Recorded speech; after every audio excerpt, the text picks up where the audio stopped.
Hey everybody, so I am a huge fan of Five Nights at Freddy's. Never played the games, but I've watched every game played, watched all the lore, made my own theories and everything over time. But I thought maybe I would share this theory because I put it in Reddit and then I kept reading it and I thought this would be probably easier to kind of explain instead of have somebody read this long post. So I'll go into it. My theory is what if William Afton isn't trying to learn immortality? What if he's repeating it? So, my theory slash this will be my own headcanon just because I like it is there's no direct proof that I feel like I technically have, but it does line up with a surprising number of gaps in the story. Again, what if William Afton isn't just a man who discovered immortality, but instead a version of himself that already exists inside of a system that allows him to come back to life? Not surviving, but like iterating essentially. Something closer to like Glitch Trap, a version that has already learned how to transfer, duplicate, and persist across forms, including downloading into actual human bodies with flesh and bones. Under that lens, Crying Child's role changes completely.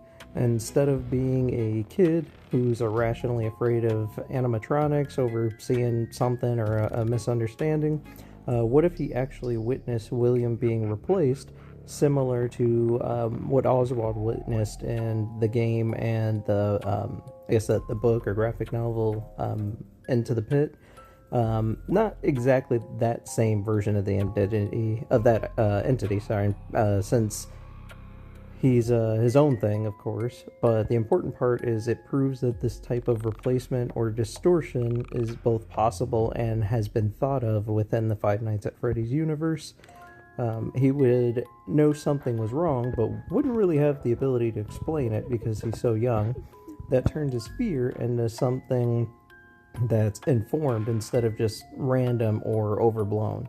When he tries to communicate it to his brother, Michael doesn't understand or believe him and treats it like nonsense, which eventually turns into teasing and bullying that spreads out from there.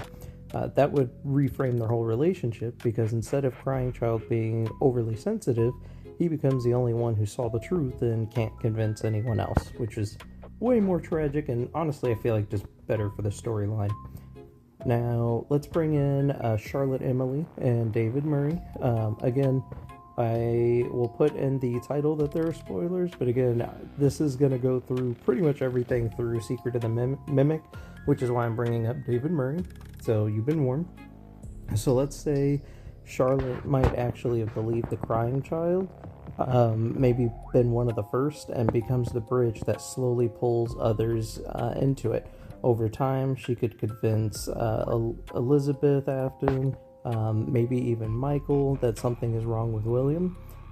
David could be eventually convinced too, even though he's older. It happens like later in the future. He realizes that like his and his father's tech are being used for something that it was never meant for, with what William Afton's doing and everything with it, and maybe he steps into a role kind of similar of like Henry's in our timeline. At that point, the kids are probably no longer kids. They're adults shaped by everything that's happened and now have the ability to team up and act against William. So zoom out, and in one version the timeline kind of almost becomes darkly funny because Crying Child, Michael, Elizabeth, Charlotte, and maybe even an older David eventually overlap, piece everything together like some sort of cursed animatronic version of Stranger Things. They don't all start together, but they connect just enough over time to turn into a real threat for William. And that's exactly the kind of outcome that William would want to prevent. So William's immortality also makes more sense under this. He doesn't just survive once, he becomes Springtrap, later appears again in digital form, and continues across different states. And instead of learning this gradually, it works like iterations. One version of William figures out how to transfer or recreate himself, every future version benefits. Death becomes like a reset point instead of an ending. So this leads to a bigger implication, a timeline loop. The real opposing group isn't Henry and Michael. Let's say in the original timeline, it's Michael, Elizabeth, Crying Child, Charlotte, and then optionally David if you want. If there was a timeline where they survive, grow up, connect, and become a real threat, then that gives William a reason to go back earlier and try to break events before it can form. Charlotte being an easy target makes even more sense here because, in my theory, she may be one of the first ones that believes Crying Child because she's kind of shown as, compassionate, bringing others in her arms, helping. So you remove her, the entire chain reaction collapses.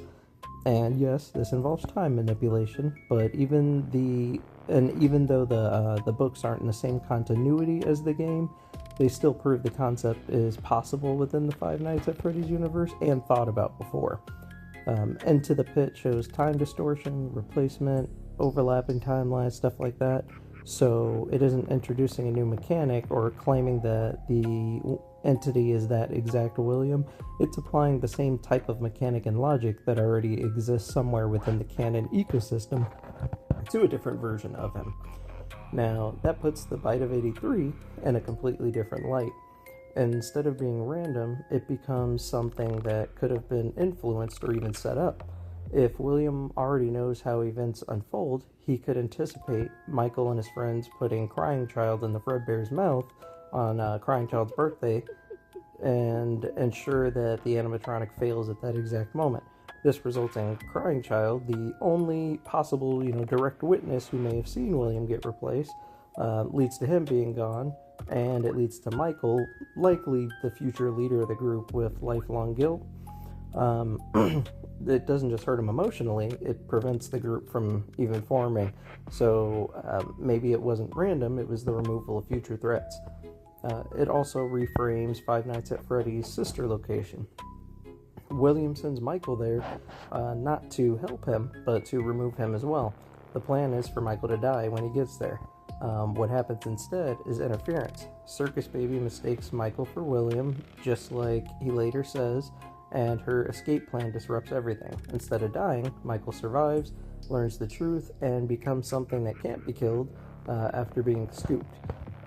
His survival isn't part of the plan, it's a mistake. There's also the angle with Elizabeth. People may argue that William, told her to stay away from Baby, meaning that he didn't intend to kill her. That's probably true in that moment, but it doesn't mean she wasn't useful in other timelines. Even after death, she talked about wanting to make William proud. So maybe in a timeline where she lives or aligns with him, she could become one of his most loyal allies, something closer to like a willing version of Vanny. From William's perspective, that would fit. I could also see him being ego-driven enough to want his legacy to be carried on by somebody with his own DNA. A common counterpoint to this may be that William had to be human because he bleeds and dies when he gets spring-locked.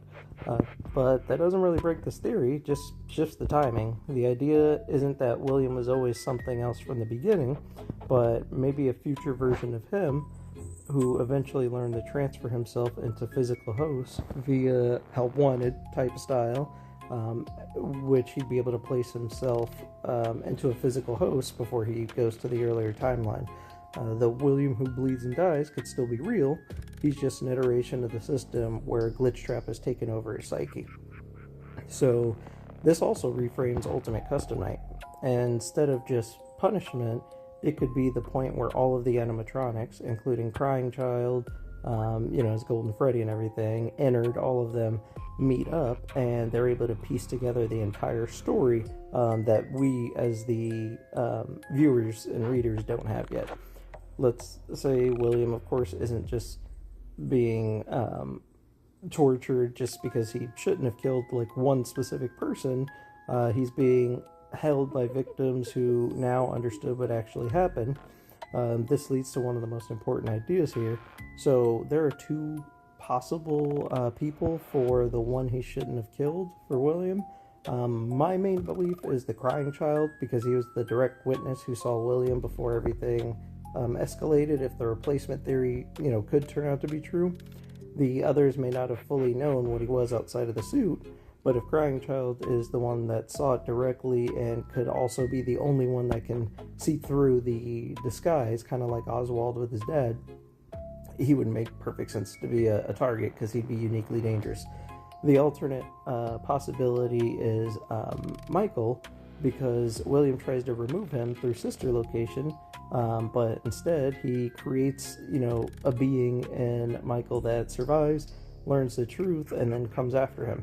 So in that version, he pretty much created his own problem that he was trying to avoid. Same thing with Crying Child. Even with all this, William, isn't untouchable.